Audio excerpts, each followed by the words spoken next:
So we're just laying on the back to start. Officially, we're 3 minutes early, so this is for anyone who's come in early. You get 3 free minutes, free of charge.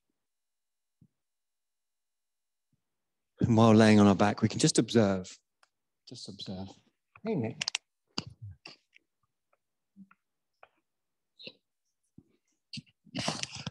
So we can observe the breath, the mind, obviously with huge amounts of love and kindness. That's a really important part of yoga, huge amounts of love and kindness. Right.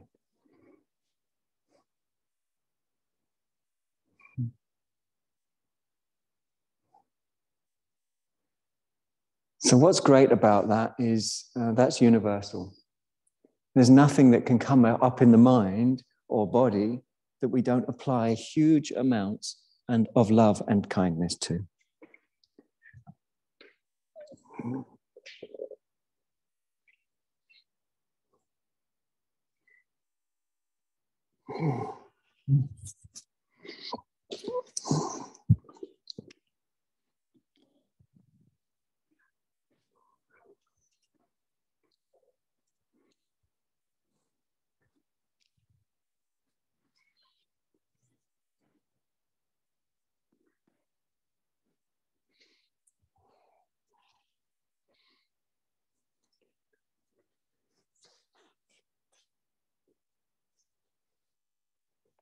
And that includes, if any parts of our experience are not loving, we house those in huge amounts of love and kindness as well. And so it is nothing that's kept apart or left aside from the heart emitting love and kindness. Literally nothing.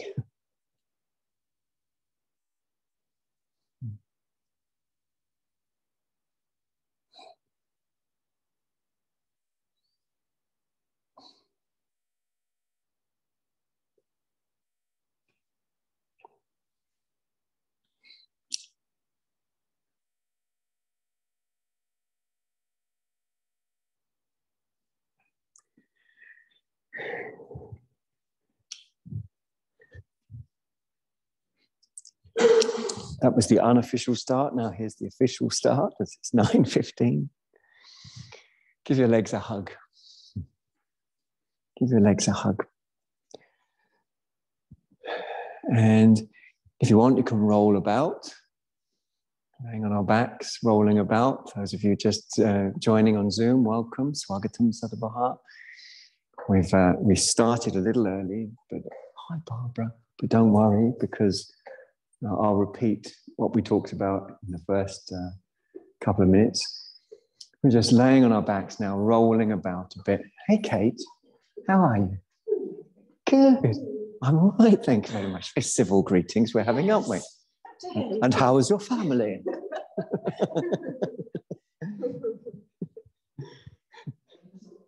They're all free. Yeah, they're all free. The whole room is free. I've only left this area. No one should go into this area unless they want to be filmed. In which case, feel free to. Yeah, that's a good place. So those just coming in on Zoom or in real life, we're laying on our back, we're rolling around. We're looking for moments of enjoyment here and now. Bhogaha.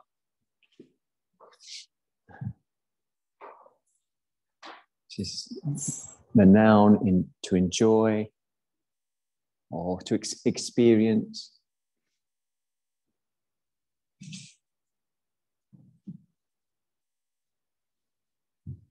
Or just experience, rather. I'm confused whether that's a noun or a verb.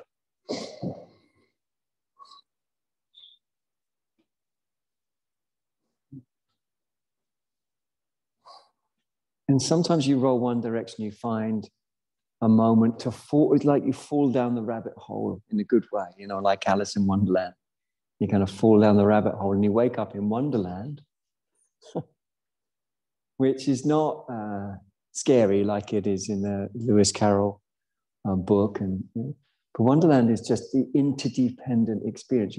You sort of fall down these rabbit holes of absorption into a direct experience of interdependence where it's beyond obvious that body, brain, and breath and universe are one thing. Self and other are one thing. That's what love is, that direct experience that self and other are one thing. We check in with the breath, of course. The breath should be expressive. The breath should be honest.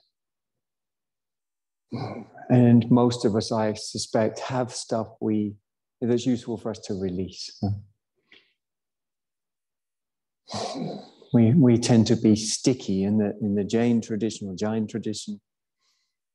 The idea that we are sticky and bits of karma stick to us is quite a good, kind of clever way of thinking about things.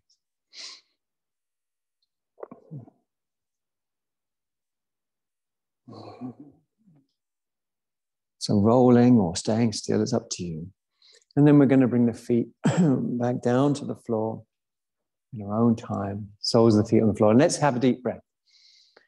Once the feet are back down, in and out.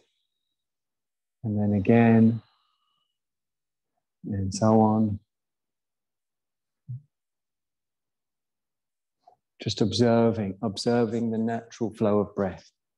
Observing the natural flow of breath. So this word in Sanskrit is sahaja. Spontaneous. Natural. Sahaja.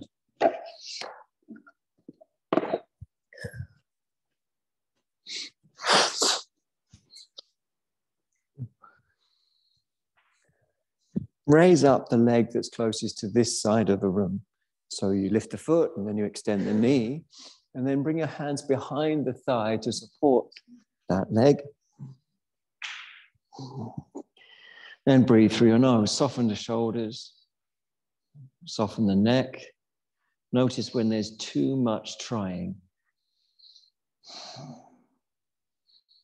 And most of us have, to some extent or another, a degree of alarm in our nervous systems, which make us associate tasks with too much trying. It's almost, we feel it's better to try too much than, be seen to be not trying at all. But actually in yoga, as the famous Chogyam Trungpa, the notorious Chogyam Trungpa once said, of meditation, it should be 30% effort, 70% relaxation.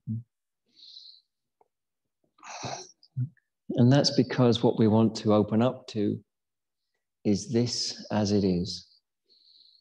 Interdependent body, brain, breath.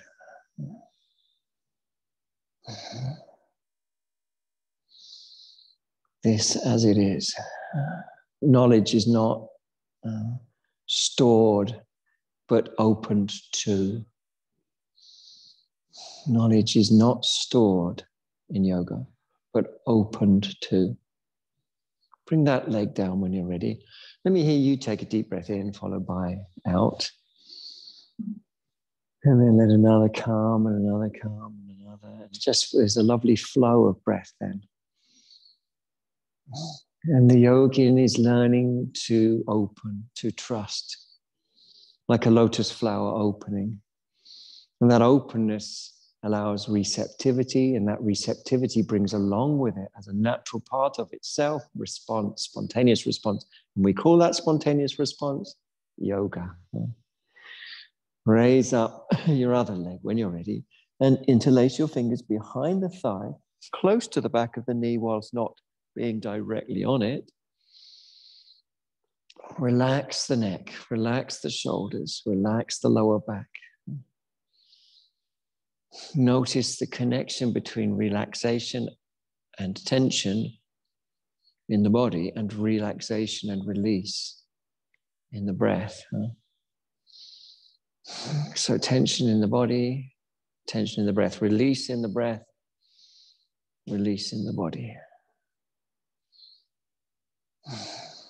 And just like somebody trying to row a canoe that's tied up to the shore, if we don't emphasize release, a lot of our effort will be against resistance. It's better to just release that resistance, then you need less effort.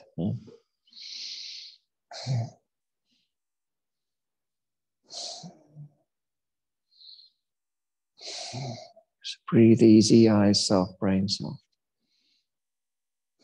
We need less effort because what we're trying to understand doesn't need trying because it's here, it's now, it's this. Yeah. So you open to it rather than grasp it. Okay, bring that leg down. Let me hear you take a deep breath when you're ready. And then another, and then another, and another, and another. Flex up your hips. That means lift up your feet. Stretch your arms straight up. It always reminds me a little bit of that Franz Kafka book, Metamorphosis, which I read when I was a teenager and left a sort of deep shock in my system because Igor, I think he is, wakes up and he's an insect. So it's a bit like being a woodlouse laying on its back, I always think. Now extend your legs.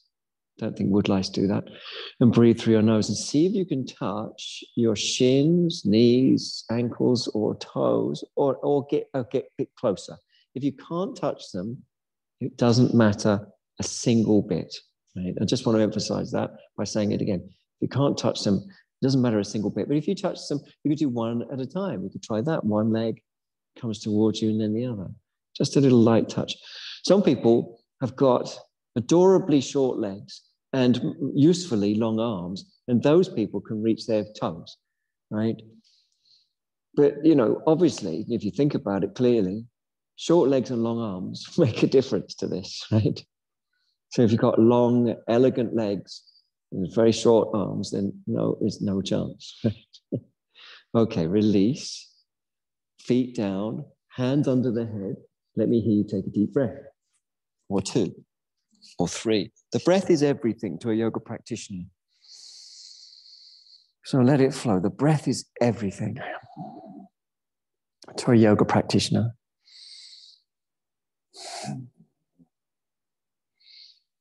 In other words, the breath is what we trust in. The breath is what we invest in. The breath is what we follow.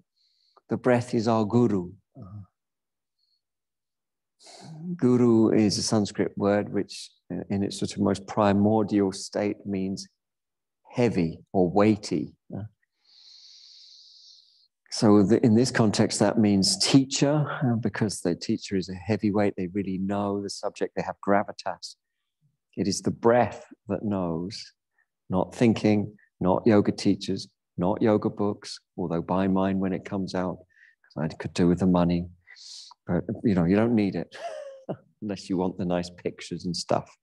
Okay, now flex your hips and lift your feet. Now your lower back is close to the floor. And just observe the relationship between the mind, the breath, and the body. Right? So does our attitude, what's sometimes called bhavana in Sanskrit, does our attitude make a difference to the way the body feels and to the way we respond and to the intelligence of that response? Obviously, I'm proposing that it does. Attitude makes all the difference. So if we have an attitude of happiness, gratitude, thankfulness, joyfulness, being here with each other,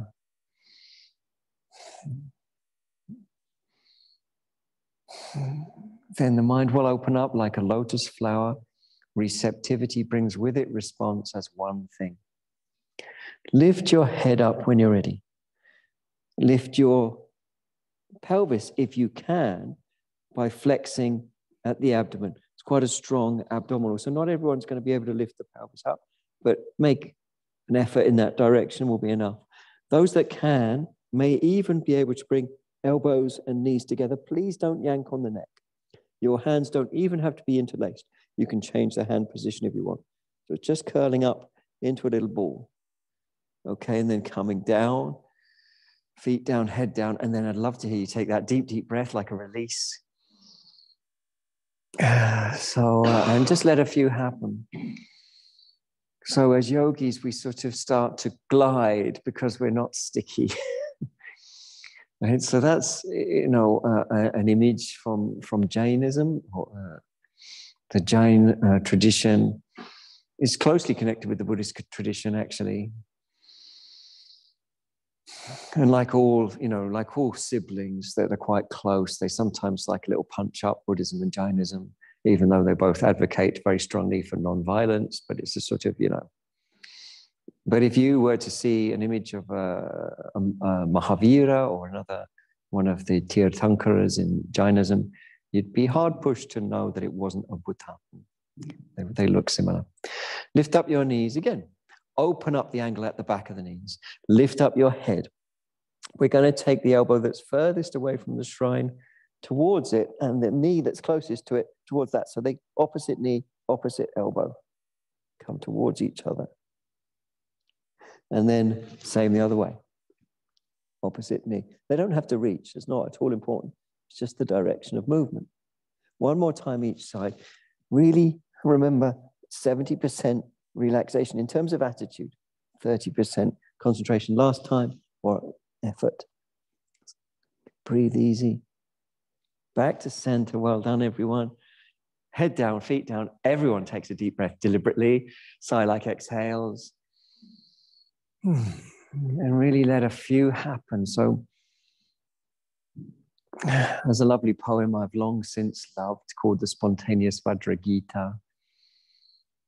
And it says, release the tight fist of grasping and boundless infinity will be revealed.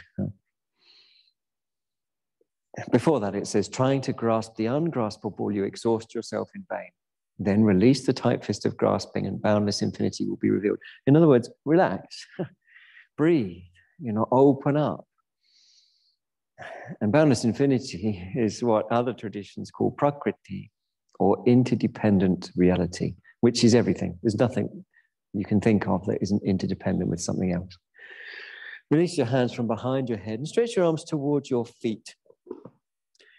Now you've got two choices. Hold the mat. It's choice number one, which is probably most recommended. Choice number two is to take a yoga belt, if you've got one, and put that around your front shins and hold that. And choice number three is to hold the front shins directly. Now, long arms and a short torso will help with that. So if you can't hold them, don't worry. You just don't have long arms and a short torso. So you can hold the mat, you can hold the belt, you can hold your legs. In either of those cases, the shoulders are pulled down away from the ears, and that's beneficial. So if you're using a belt, walk down the belt. If you're using a mat, walk down the mat. The arms are turned out a little, and breath is deep. And in terms of the shoulders, it's good just to stay like this for a while, especially if you breathe into it.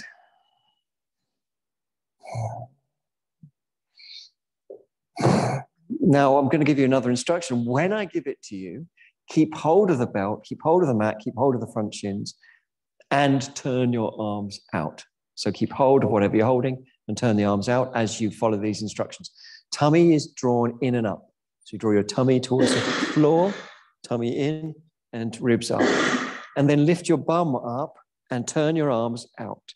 Lift your bum up and turn your arms out. And again, breathe through the nose.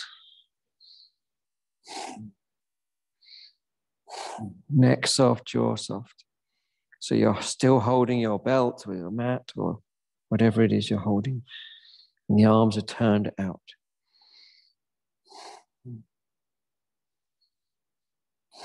So in this way, the chest opens. In this way, the back stretches. Very good for the neck. Very good for the back. Try not to over squeeze the buttocks towards each other. They will squeeze, but if they squeeze towards each other, that turns the legs out, which we don't want. So they can squeeze to push the pelvis up, but not squeeze to turn the legs out. It's a different kind of squeezing. Come down slow and easy, letting your arms turn back in. Walk your feet away from your bum. Pop your hands under your head again. And let me hear you take a deep breath. Followed by another, followed by another. Followed by another, until there's just a set of deep breaths flowing through us.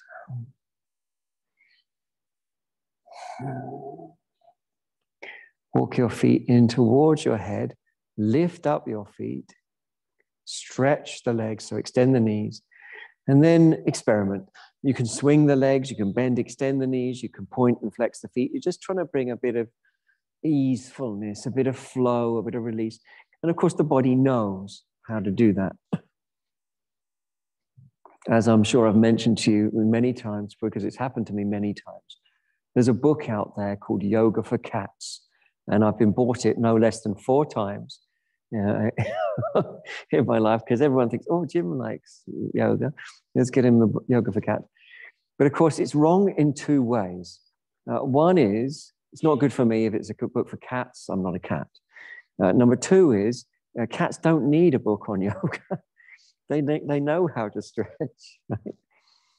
So they don't do that by thinking. They just feel and play and intuit. So you can do the same, right? You're a mammal. Cats are mammals. So it can be similar. So once you've got a sense of looseness, it's like more looseness, then we're going to lower the legs from where they are all the way down to the floor at any pace, slow, quick, middle pace, but keep the lower back very close indeed to the floor, very close. And then you're finally going to land and let go with a breath or 2 or 3 or however many. And then release your hands from behind your head and bend your legs. And simply roll over onto your side to face towards the shrine side of the room. Good job. And support your head with your hand like this. Now I realize I've made a rookie error with this blue jumper and this blue mat. So sorry, Zoomers, if I look like this part of my body that doesn't exist. I'll change that. I'll take that off in a minute.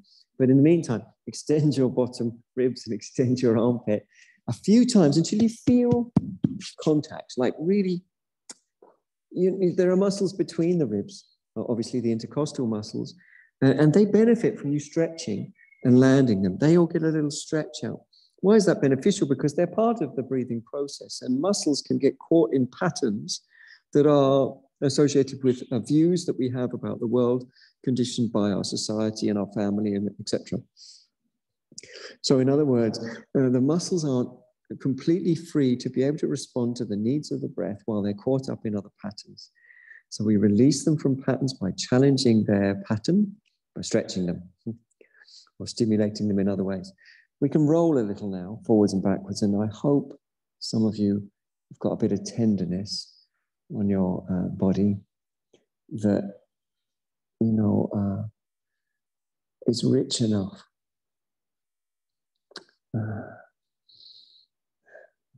So what does rich enough mean here? It simply means that there's enough sensation to absorb you.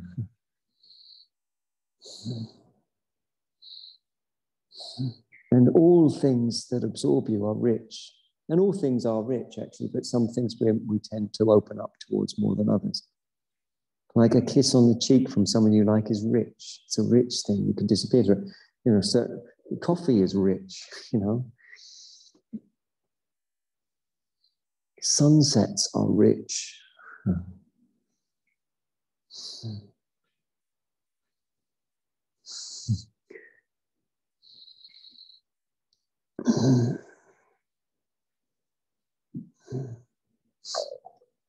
Okay, I could roll backwards and forwards like that for quite a while. It's very rich, and that richness absorbs one.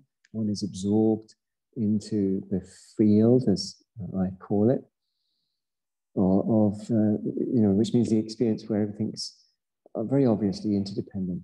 Once we've come back to a sort of balanced-ish upright position, we're going to bring the top leg and play with it between the horizontal and vertical planes with a view to loosening up. We know that movement hydrates tissue, so it makes more glide within it. Glide in the body is glide in the mind, by the way. So I quite enjoy this, because all the muscles around the top of the thigh get squashed and released and squashed and released. So that's the insertion of the adductors, that's the insertion of the rectus femoris, that's the psoas and iliacus. Now once you, oh, it feels good, this feels good. I hope it feels good for you too.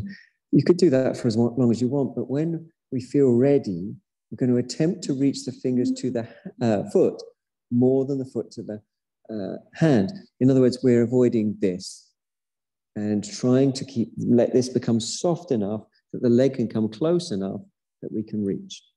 Obviously, long arms help. Long arms are helpful for yoga. I don't have long arms, by the way. They are helpful. So if you've got long arms, good job, well done. You can start extending your leg if you want by degrees. Doesn't have to come anywhere near straight. You're just playing for the point of absorption, for the sake of absorption. So breathe into it, soft eyes, soft brain, soft tongue, soft throat.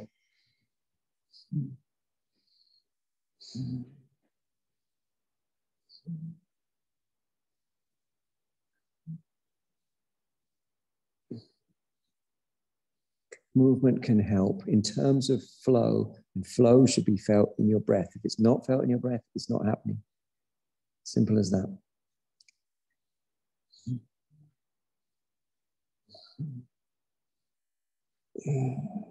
Once you discover the secret of yoga, which is what we're describing now, then poses can last forever in a way. You know, there's so much, you never get bored because you know there's potential to move in any way that's helpful. Okay, well, even though you could spend ages in that, we'll bring the leg down, we'll bring our heads down, we'll bring our knees up. And a word of caution about this position, it can make you sleepy quite quickly. Huh? So because it's already doing that to me, we better get up. Come on up from the side and then round to the other side, still facing the front of the room. So you're just swapping which end of the mat your feet are at. And then let's get those bottom ribs extended again. So we can extend the bottom ribs multiple times, not just once, not just twice, but multiple times. To stretch those intercostals, the internal intercostals, the external intercostals, and the innermost intercostals. That's the name of all the intercostals for any intercostal nerds out there. And then we're going to have a roll about when you're ready. And, you know, I get days when I'm more tender and days when I'm less tender. And I'm always disappointed when I'm not tender. I quite like it when it's like, oof, when it exposes lots of tension that I'm holding. I enjoy it more. So if you haven't become very tense this week, I'm sorry, perhaps you could try better next week.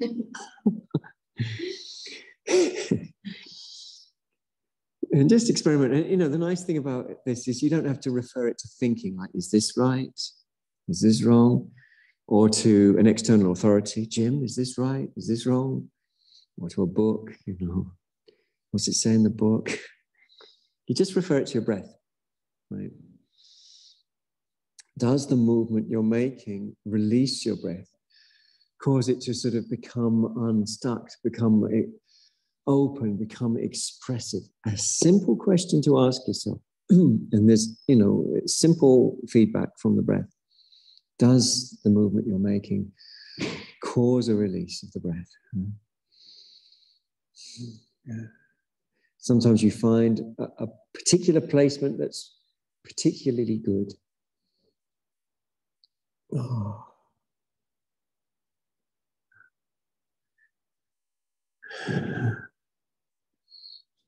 And once you discover, you know, this mode of practice, this way of practicing yoga, then you know, time disappears.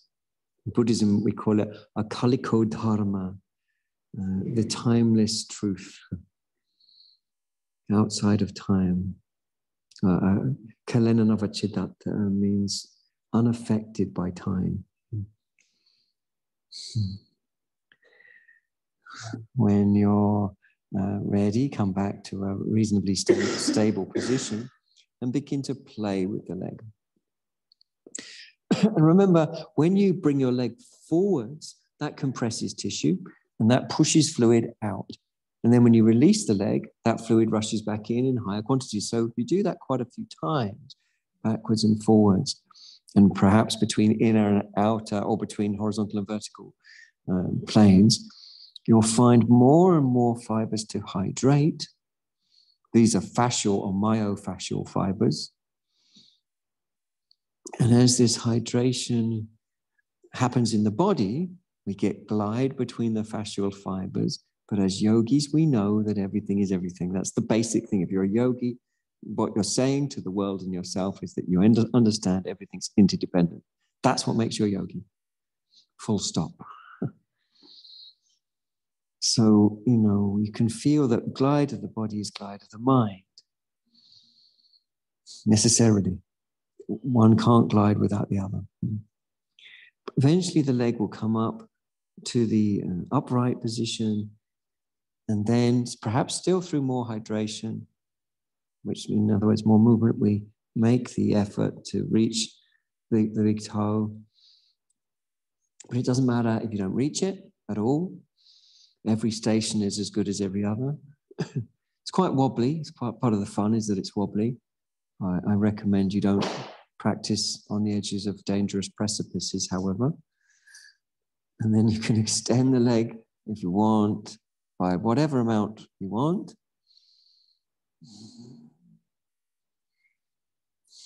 Jaw absolutely soft. Breath absolutely expressive.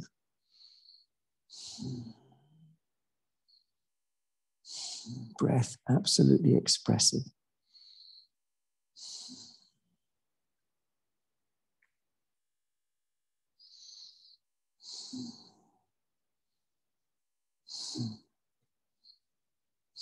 So the practice of yoga is all it is threefold. Find a rich experience, give to that rich experience, usually through your breath. Actually, it's twofold. That's it. Find a rich experience, give to that rich experience via your breath. What happens after that happens through the grace of the mother, or the matra, the matrika. That is the way we talk about the field. We talk about her as a mother.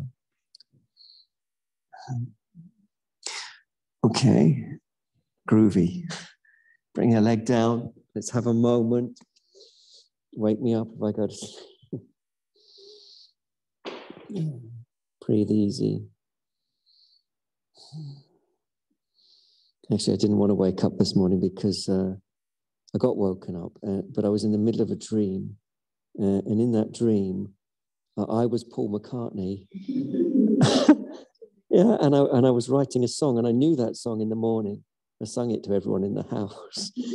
And I thought, oh, that was supposed to go into Paul McCartney. It went down the wrong person into me. Paul McCartney's probably waking up thinking, where's my song?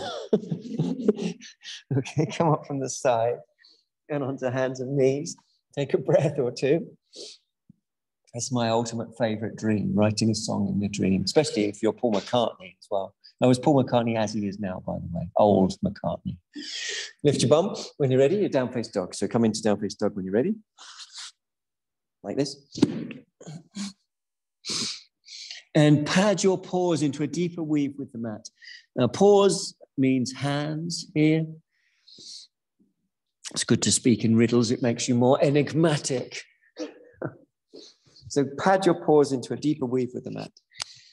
And the idea is that the more contact or intimacy the palms have, the more feedback there'll be up the body, through the body.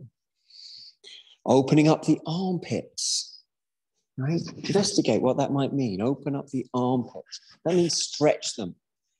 Yeah. Play in any way you want. Some people find this very, very beneficial if they bend the knees. Right? So that's fine if you find that beneficial. Bend and extend,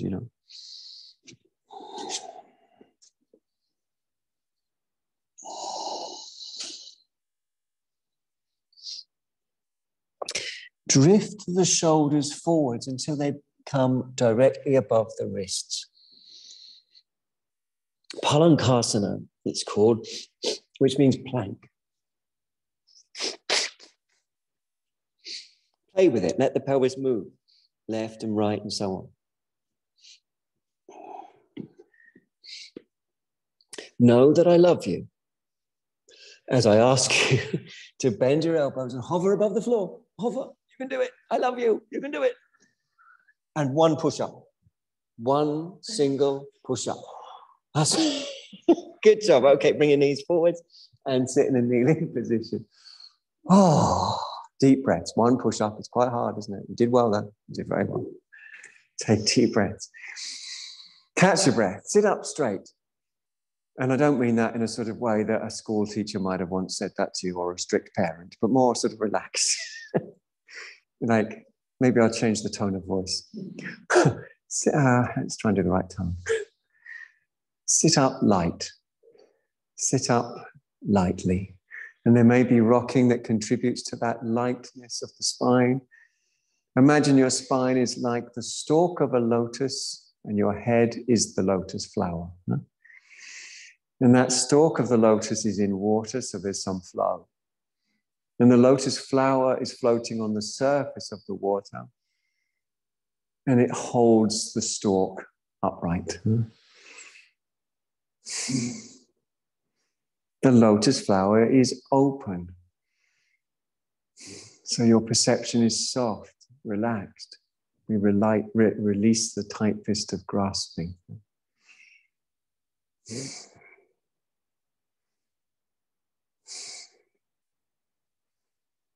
Breath is everything. Trust in that, give to that, 100%.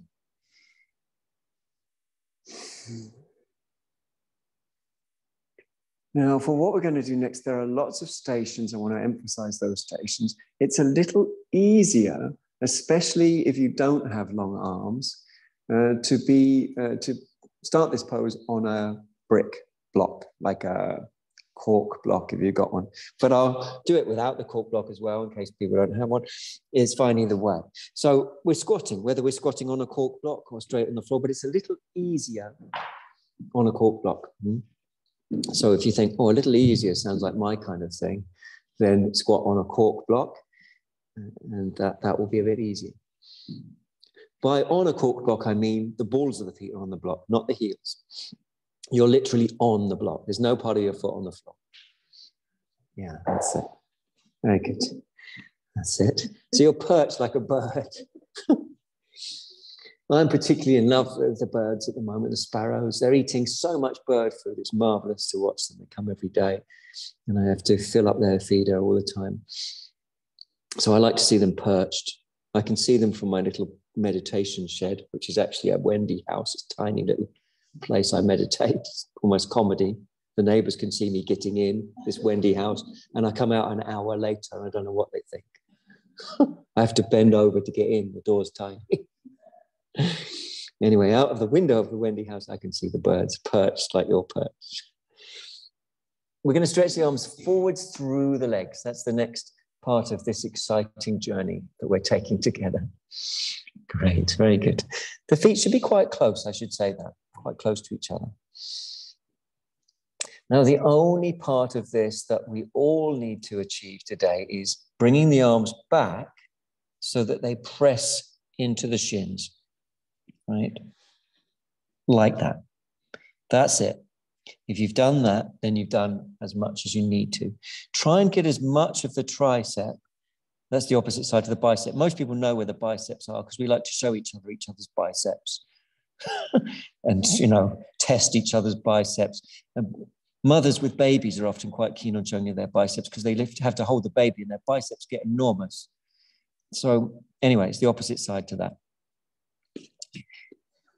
Now, as I say, that's enough. There's a stretch in the groins, there's a stretch for the pelvic floor muscles that I think is invaluable. But some people, let's call them daredevils, they like to lean forwards a bit more and see if they can just sort of lift up a bit higher. Right? And that's enough for, that's another station that's got its uses. Once you lift up a bit higher, it may feel like, oh gosh, I could come onto the toe tips. Why not? Go ahead. And some people think, God, I wonder what would happen if, and they raise one foot. And then they think, what about if and then they raise the other foot. And those people are sort of flying. But that's not a station you need to get to. It's just something you can experiment around. Huh? You can experiment around it. Yeah, if you're close, you might as well go all the way. Go on, yeah. And the other one, Lily. That's it. You've got it. You got it. Now land. Land while it's going well. And then, okay, release, everybody. Okay, release. Lay on your back. Oh, yes, please. Yes, please. And take a few deep breaths. I always think after those kind of poses, laying on the back feels like just so good. Take deep breaths. The purpose of yoga or the method of modern postural yoga is to imprint something into your nervous system via your muscular system. Because from the other way, from the nerves out, the muscles are conditioned by patterns. From the nerves out, the muscles are conditioned by patterns, which are conditioned by views that we've been conditioned to believe are reality. And it's worth remembering that, different societies believed completely different things and survived and, did everything they needed to do and so on. So our beliefs that we believe are essential, many of them are not. They're just cultural. So that those beliefs imprint, beliefs about ourselves, belief about our world, imprint into our muscles. And in some senses, drive our minds, bodies, breaths, everything. So we imprint back from the other side in yoga by stretching, pulling, compressing. And then there's a point of challenge. So as we're coming from the outside, as it were, through the muscles towards the nerves, and as the signals from the nerves are coming from the inside through the muscles, there's a meeting of these two forces. That meeting shows up as resistance, and one or the other force has to go. In ordinary life, sometimes the habit finds a way of pushing reality out again. No thanks, reality. This is what I believe. But in yoga, we stay long enough, we come to a class so that it's not our patterns that are controlling us, but our teacher sort of dictates the pace and length and so on. And that means that the patterns evaporate. It's called a process that's called nadi shodhana, nerve cleansing, nadi shodhana. Let's raise a leg, as if raising a glass to nadi shodhana.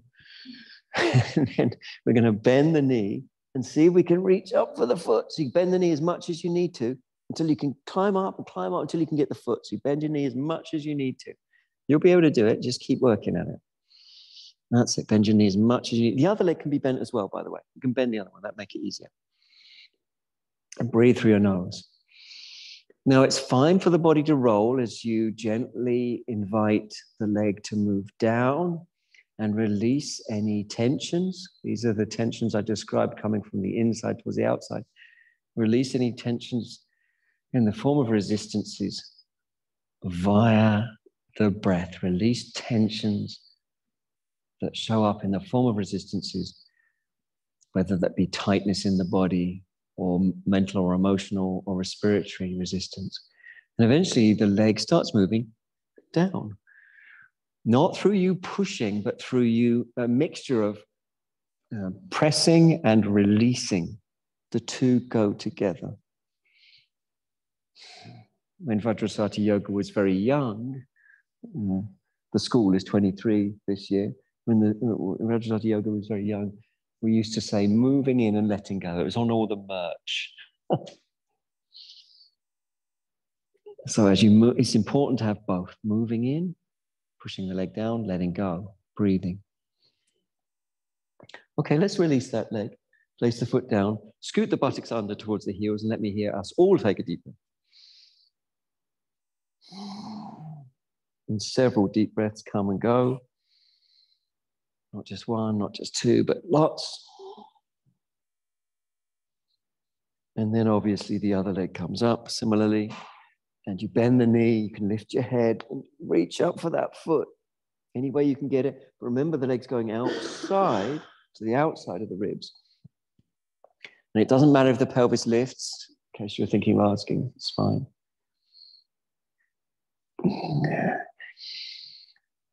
So remember at the beginning of the class when I gave the metaphor of somebody canoeing who's got their boat tied up to the shore. They're not going to get far. So similarly, if you don't release the drives that are driving tension into the body, then the leg's not going to come down, and you release those through the breath. So it's a willingness that's required, a willingness to trust the moment, to give to the moment. And I know you already have that willingness because you've already done it in your life many times. The things you've enjoyed most are the things you've given to. A night out dancing, for example. You know, if you give to the dancing, it's like, what a night you had, you know.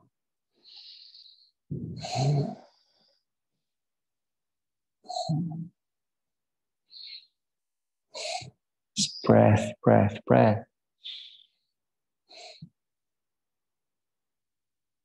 30% effort, 70% relaxation.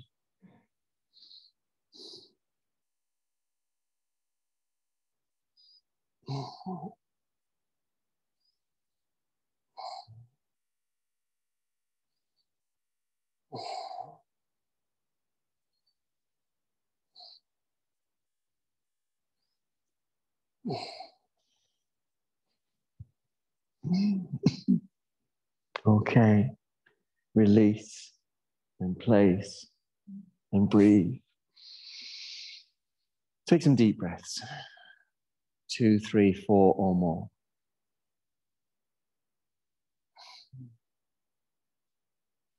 Roll over onto your side. Now, I'm very, very glad to say it's a long time until Christmas. Very glad to say that, although I do very much like Christmas, I have to admit. It's a long time, but it doesn't mean that we shouldn't prepare now for Twister this year, and we want to win, right? Twister. So this is how we're going to prepare. We're going to prepare by squatting, okay? It's the first thing you're going to do is squat. Now, if it's tricky to squat with your heels on the floor, then use something underneath your heels, a block or whatever. Your heels should be in contact with something. So use a couple of blocks if your heels don't come in direct contact to the floor. So this is helpful for playing the game of Twister, although the wheel hasn't yet spun, as it were. So now imagine the wheel has been spun. By the way, it's often better to have the feet wider. So if you're using blocks, you could use 2. So you don't have to have your feet too close. Have them quite wide. The wheel is now spun, and unfortunately, ahead of you, people have already got their hands on other coloured discs, and you've got to reach behind you for your coloured disc. So you've got to lift up your bum, one hand on yellow, metaphorically speaking, one hand on red, right? And then breathe into it. So this is Twister practice for Christmas 2023. Jaw soft, eyes soft, brain soft. Now, you might find a bit of movement helps the back, so you feel free. Now, this is enough, isn't it? It's a big stretch for the back. It's lots of work for the quads. You might want to experiment with something edgy, exciting, dangerous by turning your hands the other way round, like that. You might think, no, I don't want to experiment with that. That's fine. But you might want to. Now here, I should say in advance, we're not going to try and balance on the thumb tips. What we're going to try and do is lean back until our hands come flat. Now, something might happen, and that will tell you why you've got a bottom. Because as you attempt this, some of you may fall back onto your bottom. That's fine. It's just what happens. So these are all offerings. You don't have to come to these stations. Some people experiment with raising a leg, maybe even the other, but probably not.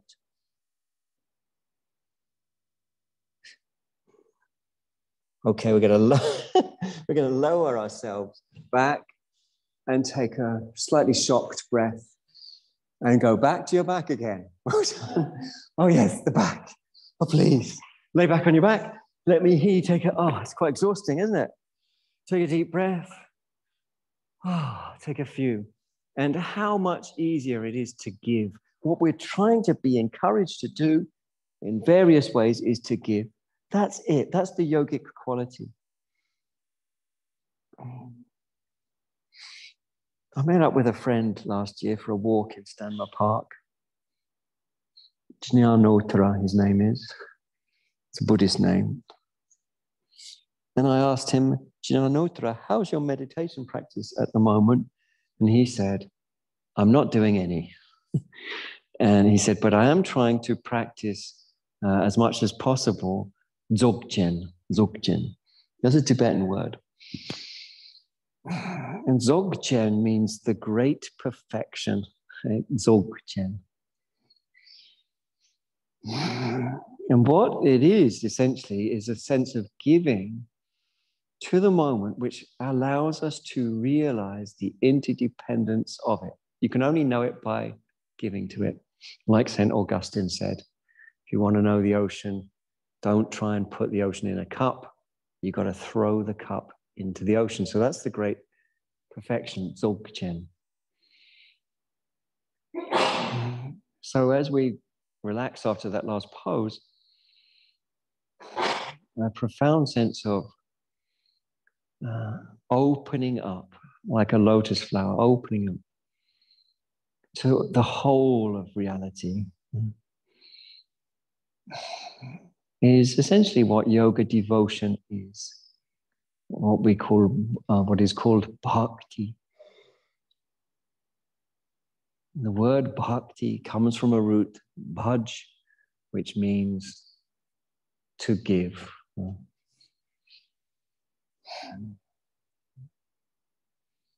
So bhakti, which is often translated as devotion, gives us a sense of devotion because when we give, when we open up, when we practice Dzogchen, which is known in the Indian tradition as Mahamudra, the great perfection is that interdependence means that there's nothing that we can cling to as particularly mine. Everything is everything.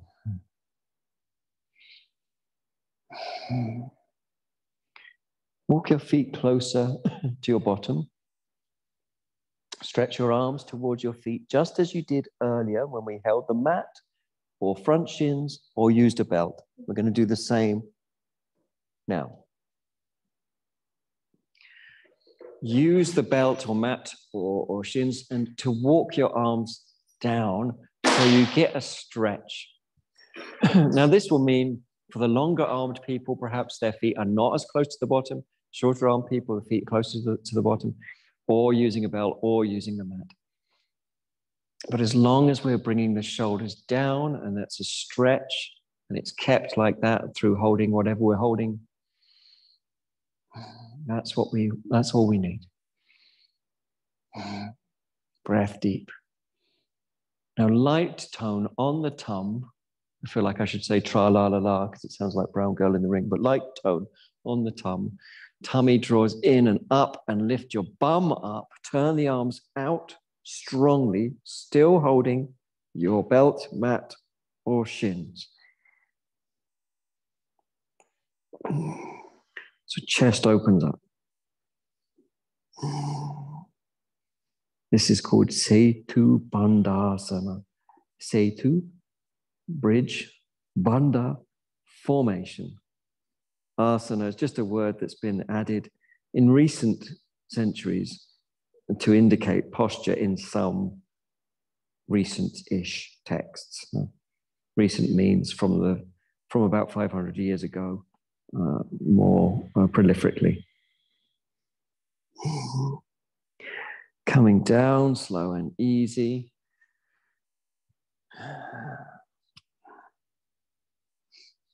And walk the feet away from the bum and take a deep breath. Or 2 or 3 or 4 or 5 or 6 or 7 or 8 or 9.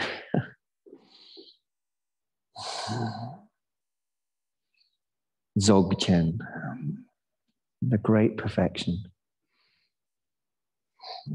that you just relax into.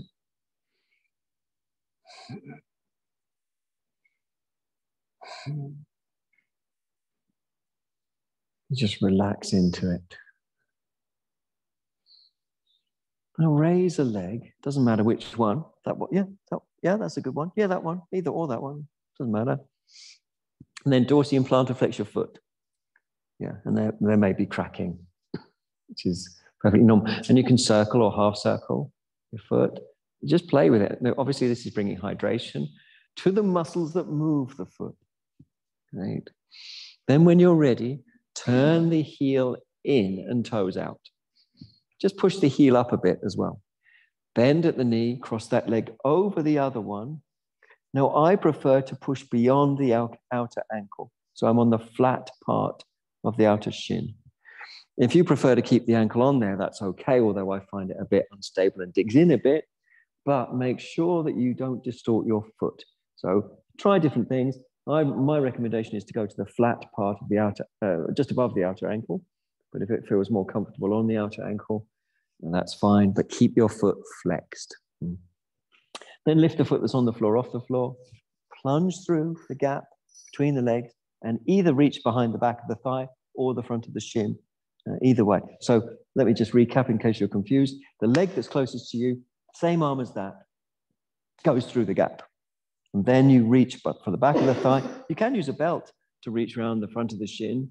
And then the head comes back down to your block or blocks. Good job. If you can interlace your fingers, it will make it more stable. You won't have to hold as much tension in your chest. So interlacing your fingers is a good plan if you can. And then it's about the breath. There's a lot of tension in most of us. It's come to the surface now. We can see it. We can feel it. Which means if you move around and breathe freely, it will begin to release. It will begin to release.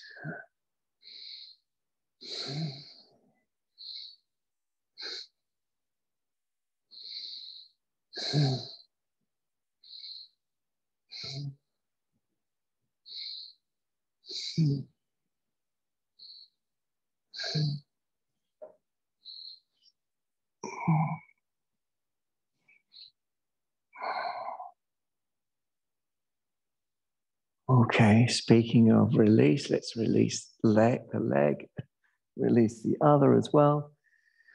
Draw a deep breath in, followed by deep breath out. And then another and another and another. Raise up the other leg when you're ready. Dorsally and plantar flex the foot. And then heel in, toes out when you feel ready. Cross that leg over the other.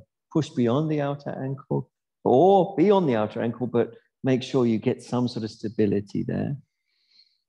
And then lift the foot that's on the floor off the floor, plunge through, interlace. You got it, you got it. Can be back thigh, can be front shin. Try and get those fingers interlaced if you can, because once they're really meshed in, even though it might be a strong stretch, you won't have to hold so much tension in the collarbone area and the neck. So over time, if you can't interlace yet, over time, gradually move the body. It will hydrate, it will loosen.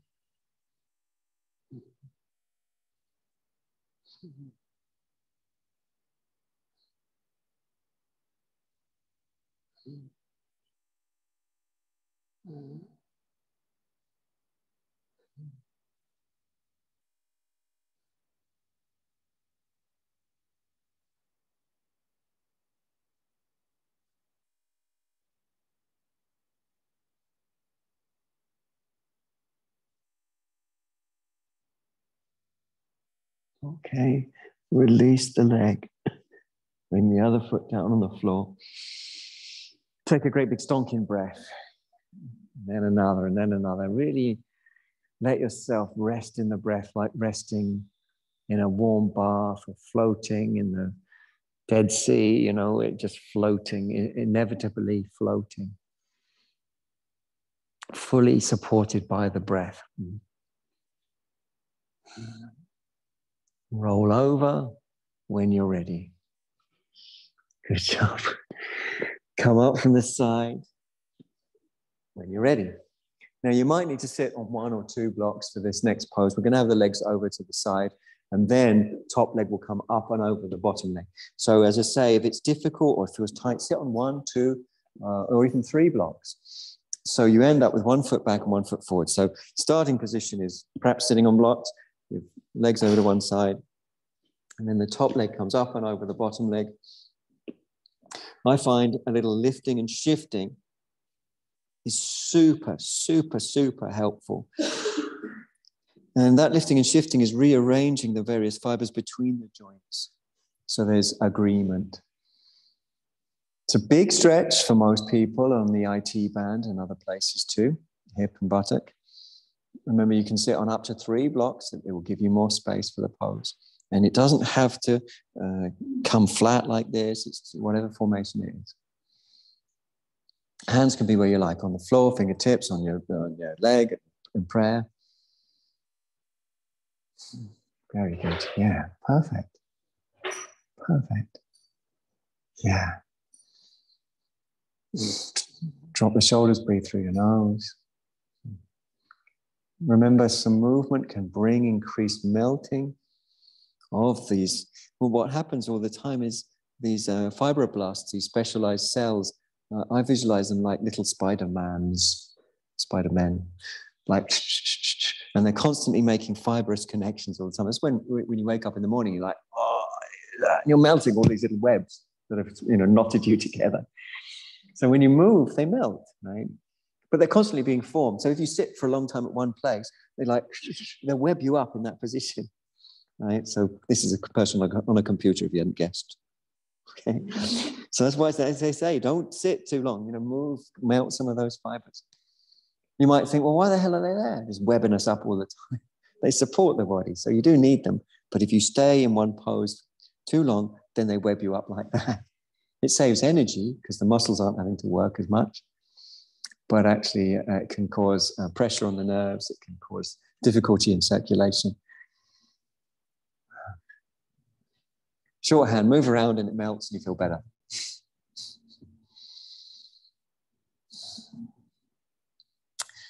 Thinking doesn't know how to move. Cats don't need Yoga for Cats book.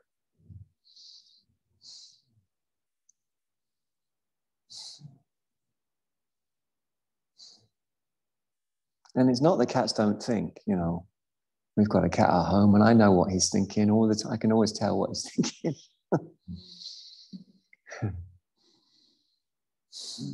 But when they stretch, they're not like, oh, how should I do that? What's the convention? How should cats stretch? What's the ancient tradition of cat stretching? They don't worry about that.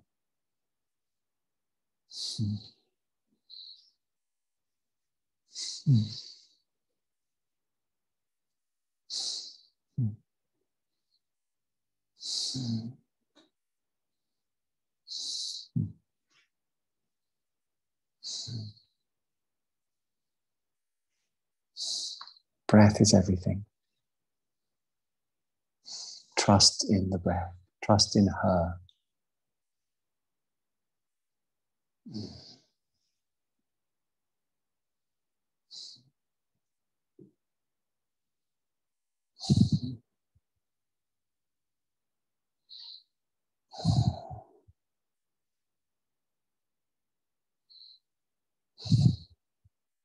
Okay.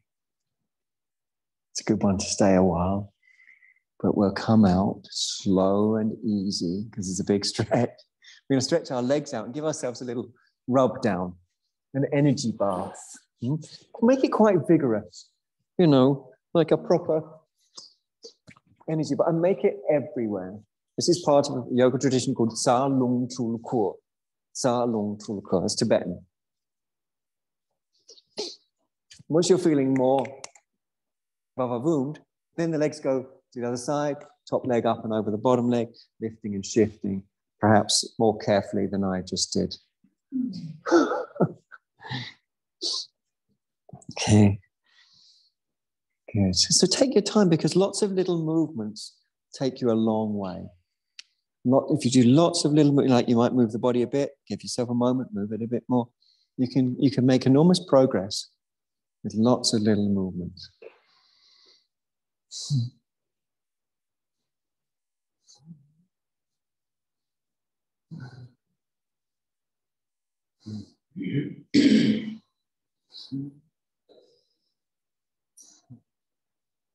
Like you could walk to Australia, you'd have to get boats and stuff, but you could, the distance, if you took lots of little steps, and you can rest as many times as you want. And the same with yoga.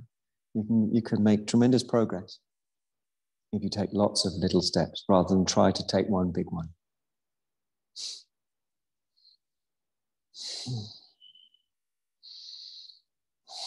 Just breathing through the nose. Movements that, if they're helpful. It's good, really good. Knowing that as you press, fluid comes out of an area. As you release, it comes back in higher quantities than it was in that area before. So we're hydrating the myofascia as well as melting extraneous myofascia, which I described as the fibroblasts as Spider-Man. This movement, by the way, is what Spider-Man does when he's web shooting.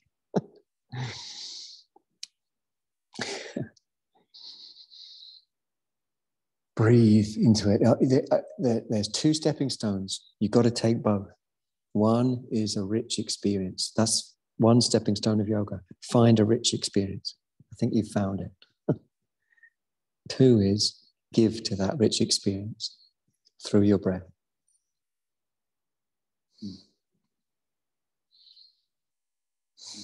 And that will take you into a direct experience of the field, which itself negates grasping.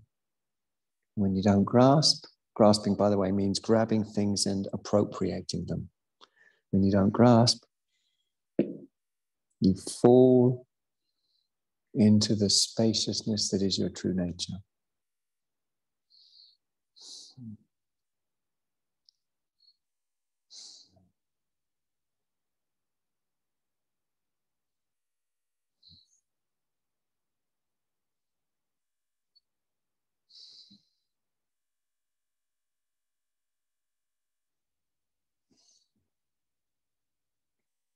Okay. It's a good one to stay, I think.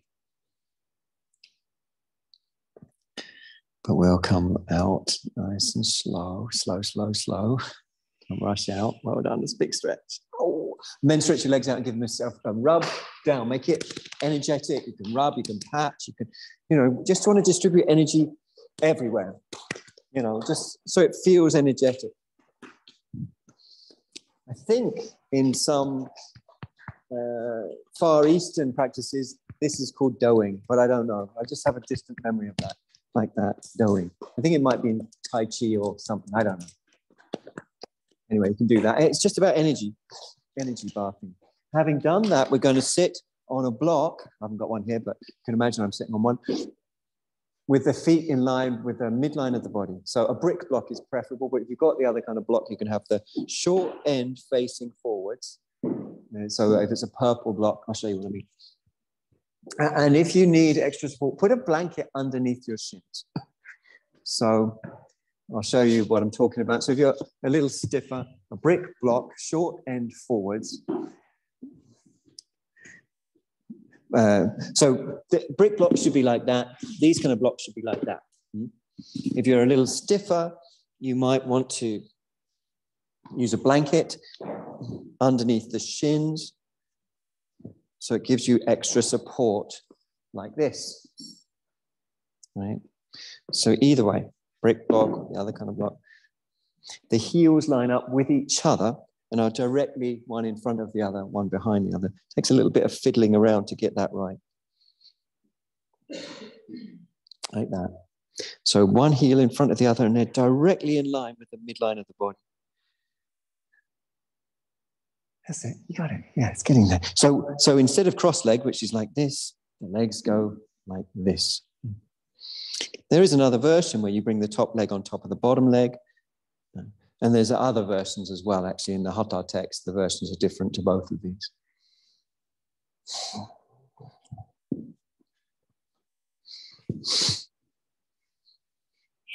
Lift your chest up. Drop your shoulders, lift your head. Breathe through your nose.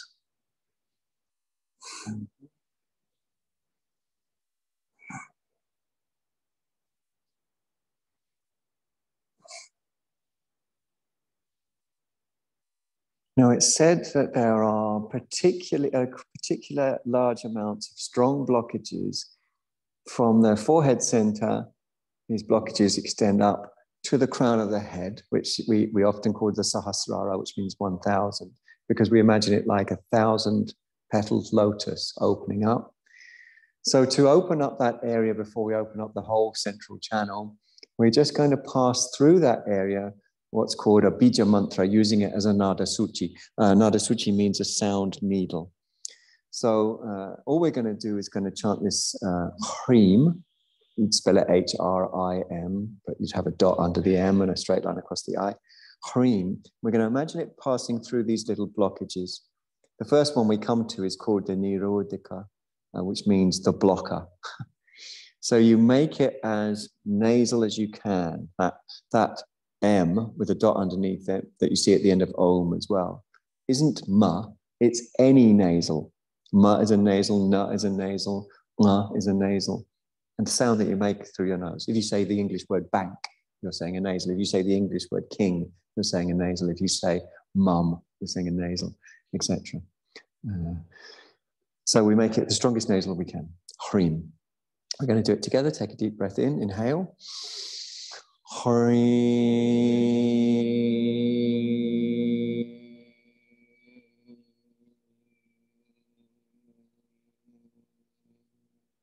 Two more times. Really imagine the lotus opening.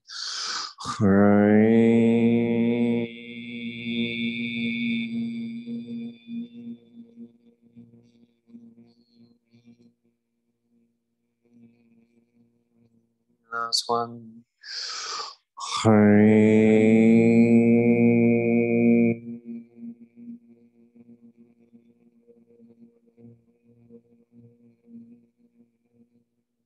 And then deep breaths. And then we're going to do one final cream, but we're going to start that at the pelvic floor. And it goes through this area that we've now unblocked up through to the crown of the head. So we'll do that together when we're ready, which I presume is now. Inhale.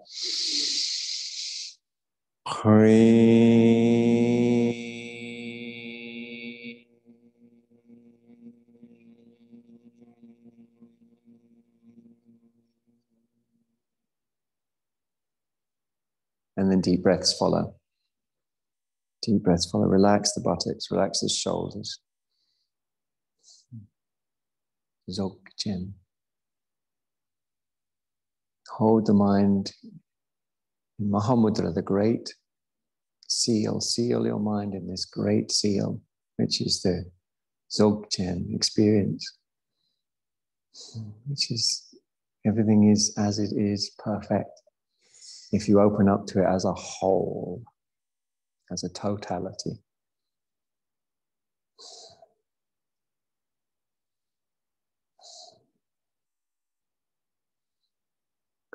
We're gonna, it's difficult to come out of this, I find, because you sort of get so centered that it's hard to come out of that.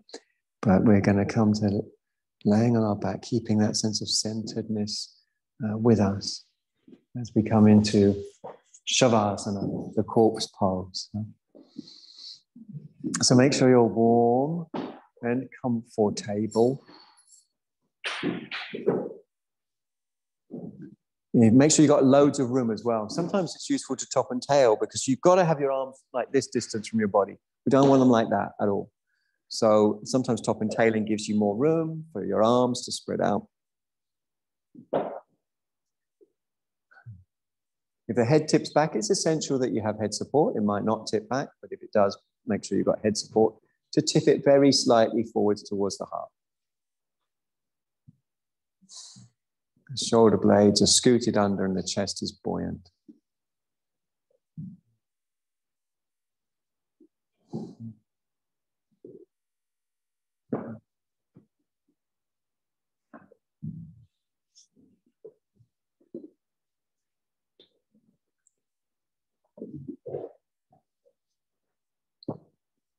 Shoulder blades are scooted under and the chest is buoyant.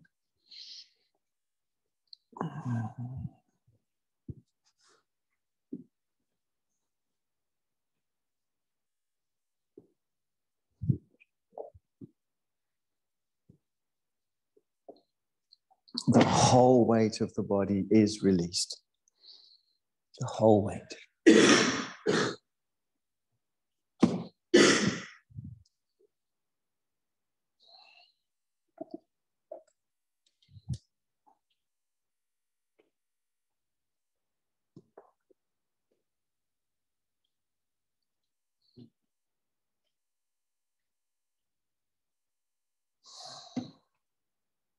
Skin releases, muscles release, bones release.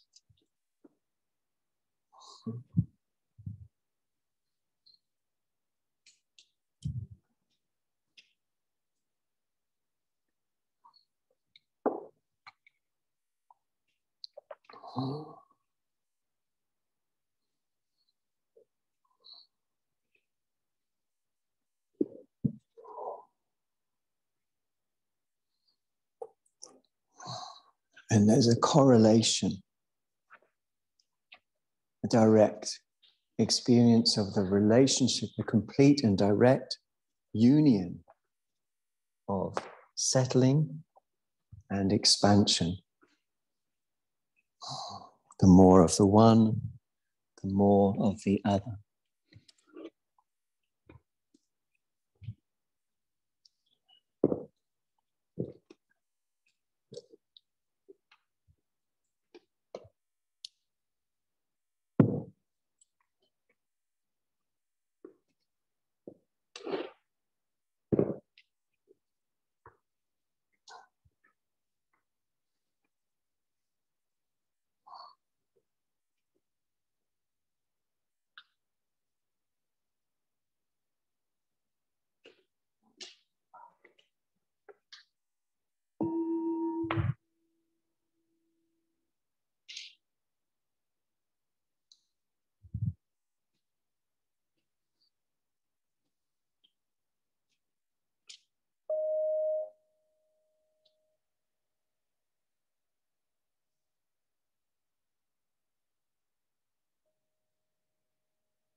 When you're ready, bend the legs and place the soles of the feet onto the floor. Scoot the buttocks under and take another extra deep breath. Observe the lower back release.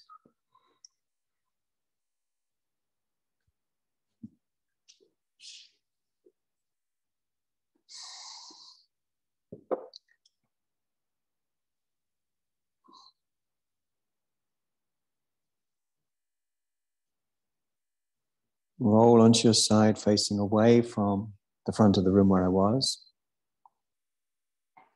And lay as comfortably as you can.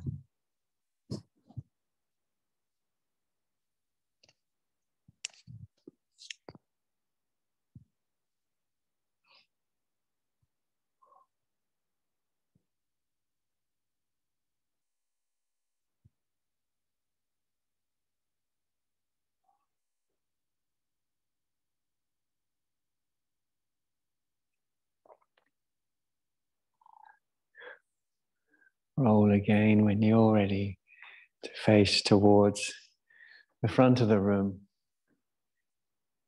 And draw the knees up. So you've got that softness. And slowly let light and color in.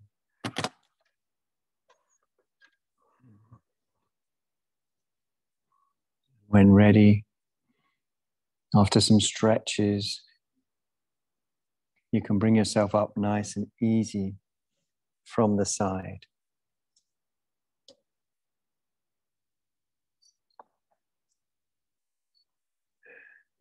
Om just means, yep, I hope it's so, I want it to be so. So if you hear a sentence you want to be so, you can say Om at the end of it. Here's a sentence. May any merit gained in our acting in this way go to the alleviation of the suffering of all beings. Om.